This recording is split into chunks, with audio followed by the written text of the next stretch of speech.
కూటమి అందరం కలిసి పోరాడి ఈరోజు మళ్ళీ అధికారంలోకి వచ్చి ప్రజలకు సేవ చేస్తా ఉన్నారు. ఇవన్నీ కూడా వాళ్ళకి కనపడవు, వినపడవు. ఎప్పుడో ఏదో జరిగితే అవి కావాలి. అవునా? ఏదో జరిగితే అవి మాత్రమే కావాలి. గుడ్డా రాజశేఖర్కి ఫారెస్ట్ డిపార్ట్మెంట్ లో కొట్టినాడు.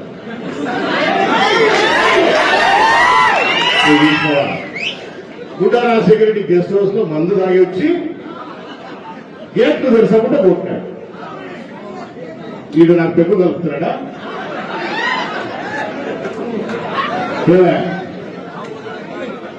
ఈ చక్రపాణి రెడ్డి ఆ అంబటి ఎవరు వీళ్ళిద్దరు గెస్ట్ హౌస్ లో నాకు పెగ్గు కలుపుతున్నారా?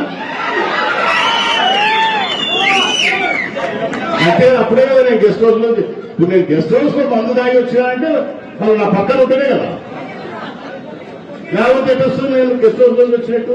వీళ్ళిద్దరు ఒకైనా పెగ్గు కలపాలి, ఒకైనా సోడా నీళ్లు కలపాలి. ఇదేనా? లేకపోతే నేను మంది ఎటు తెలుస్తుంది వాళ్ళకు?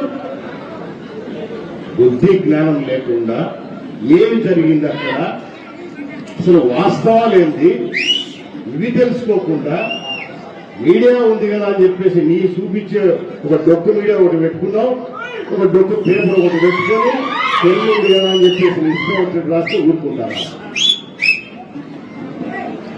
వీళ్ళ తాటాకు చెప్పలకు మనమే భయపడం లేదు.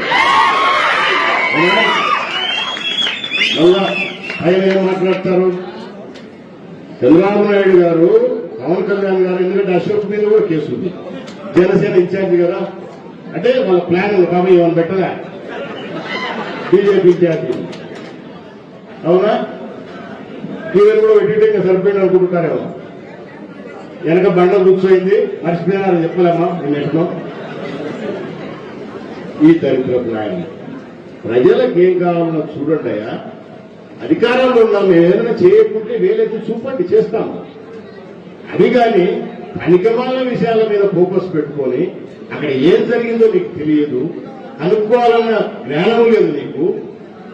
మంత్రి గారు ప్రోగ్రాంకి వచ్చారు మన నియోజకవర్గానికి. నేను ఆత్మకూరు నుంచి బయలుదేరితే గెస్ట్ హౌస్ లో ఎప్పుడు మంది తాగుతున్నాయంగా, నేనుగా శ్రీశైలమే చేరలే, దారిలోనే ఉండగా దోర్నాల దగ్గర చెక్ పోస్ట్ టయానికే దాటినా. 9 గంటలకు గేటు చూస్తారు. అవునా? టయానికే దాటినా. అక్కడికి పోయినా శిఖరం దగ్గర బండి ఆపిన.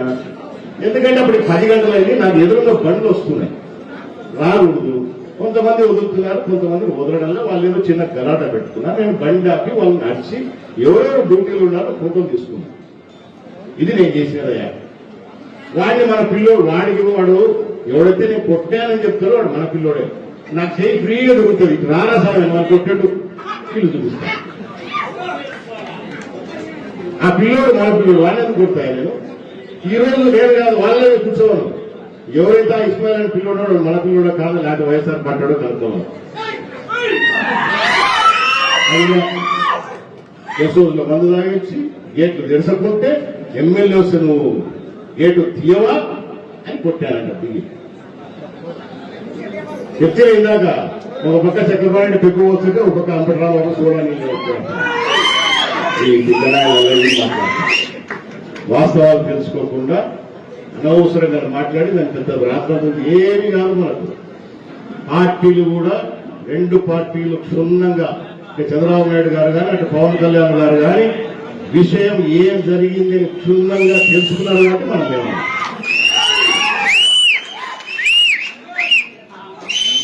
ఈ అన్నగారు ఇక్కడ విలేకరులు నిలబడినారా? ఎంతమంది ఉంటారా మీరు? ఎంతమంది ఉంటారు ఇక్కడ? ఆయన కూర్చున్నాడు. పోయిన ప్రభుత్వంలో చక్రపాణి సుద్దిపేటలో ఒక విలేకరిని రోడ్డు మీద కొట్టించినాడు. అప్పుడు చూపించుకోలేదు మీరు?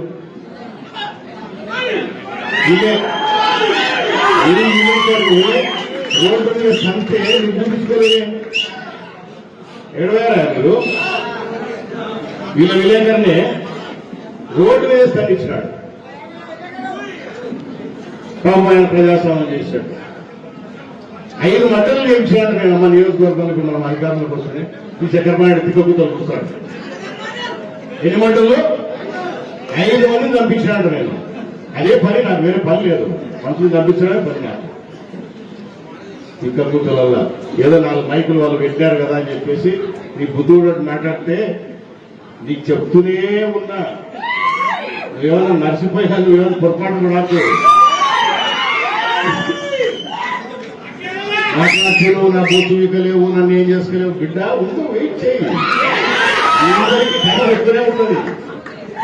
ఏమంత ఉగులాట పడాకు, విషయాలు కనుక్కోకుండా నీ బుద్ధి ఉన్నట్టు మాట్లాడితే ఇక్కడ ఒప్పుకునే వాళ్ళు ఎవరు లేరు.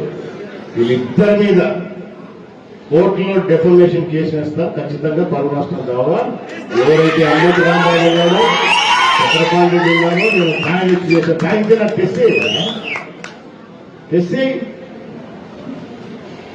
చేయొచ్చు కదా. నాకు నువ్వు ఇస్తున్నారా టెస్ట్ చేయించుకుందరా, నువ్వు నిజాయితీ నిరూపించుకుందరా, నువ్వు తాగినవా లేదా అని చెప్పేసి నేను ఆరోపణ చేస్తున్నా, నిజాయితీ చూపించుకున్నా పిలుచు వస్తే కదా ఆసుపత్రికి.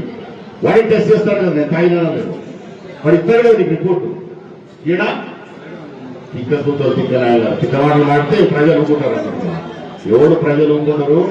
ఈ రోజు ఒక విషయం నాకు ఎందుకు చేసేది అంటే కానీ అన్ని చెప్పకూడదు.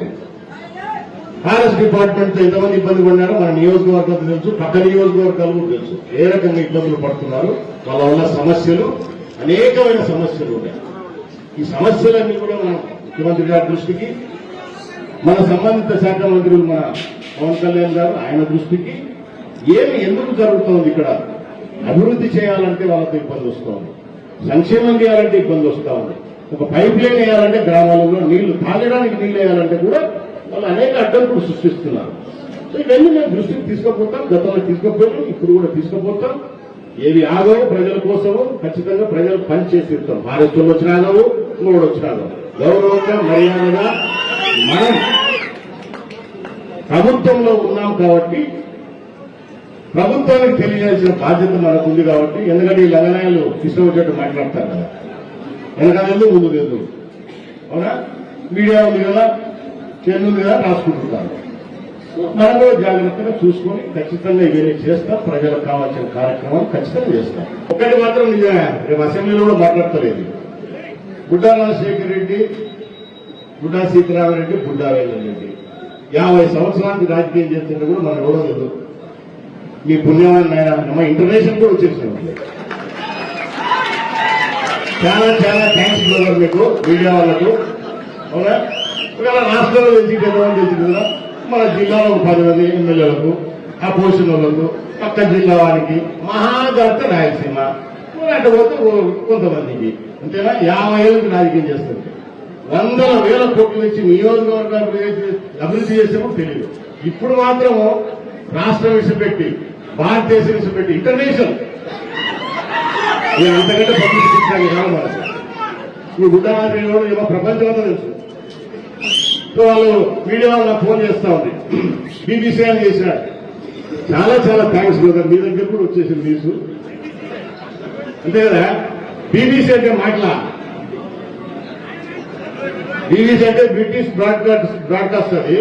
దానికి రావాలంటే అంత ఆశమాసి కాదు, మన ముఖ్యమంత్రి కూడా రారు కదా, ప్రధానమంత్రి కూడా రాడు అంత ఈజీగా. గుడ్డరాశేడు వచ్చాడు, అది గుర్తు పెట్టుకోండి. ఇది మీడియా వాళ్ళు మనకి ఇచ్చేది. చాలా థ్యాంక్స్. నేను సంతోషంగా చెప్తాను. ఇది నియోజకవర్గానికి ఇన్ని మంచి పనులు చేస్తే ఏ రోజు 3 ముక్కలు రాస్తారు కింద, ఆయన గురించి ఒక సెకండ్ చూపించుతారు. ఇది మాత్రం అమ్మ సీరియల్ కదా. ఫ్రంట్ పేజీలు వేయించాలంటే వీళ్ళు పేపర్లలో కానీ టీవీలలో కానీ ఫ్రంట్ పేజీలు ఎక్కాలంటే ఎంత తెలుసునా? ఒక సినిమా అడ్వర్టైజ్మెంట్ ఈరోజు ఇచ్చిటారు వీళ్ళు, ప్రమాణ స్వీకారం చేస్తున్నారు. ఎందుకు మీకు కూడా చెప్తున్నానంటే వాస్తవాలు చూపండి దయచేసి. ఉత్తరాసేటు తప్పు చూపించు, నిలబడి రోడ్డు మీద మోకాలు నిలబడి క్షమాపణ చెప్తాడు.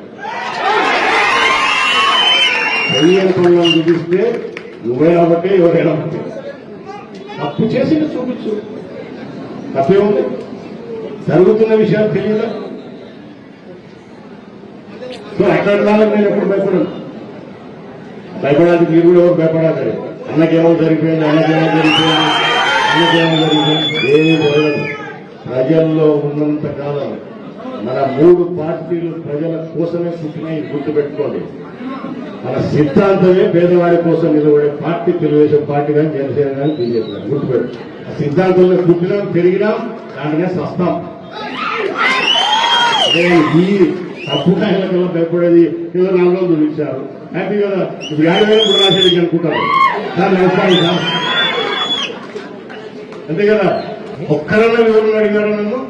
ఒక్క మీడియా వాళ్ళు నాకు ఫోన్ చేశారా? ఎవరన్నా నాకు ఫోన్ చేశారా? ఎలక్ట్రానిక్ కానీ ప్రింట్ కానీ ఏ ఒక్కరన్నా నాకు ఫోన్ చేశారా? కొంతమంది ఉత్సాహంగా నా దగ్గరకు వచ్చినారులే. ఏం జరిగింది చెప్తాను, చెప్పేటప్పుడు చెప్తాను, నేను తొందరపడద్దు. ఈ రోజు ఒక శాంపిల్ ఇచ్చా, రేపు వస్తుంది ఉంటుంది. అవునా? ఈరోజు శాంపిల్ ఒకటే. అవన్నీ ఏం భయపడవమ్మా. అప్పుడు పనులు చేసినోడు భయపడతారు, అప్పుడు పనులు లేనివాడు ఎవరు భయపడతాం. మేము ప్రజల కోసం ఉన్నాం, ప్రజల కోసం కష్టపడతాం. పార్టీ కార్యకర్తల నాయకులు కాపాడుకుంటాం. వాళ్ళ మీద చేయాలి. ఈ 50 సంవత్సరాల నుంచి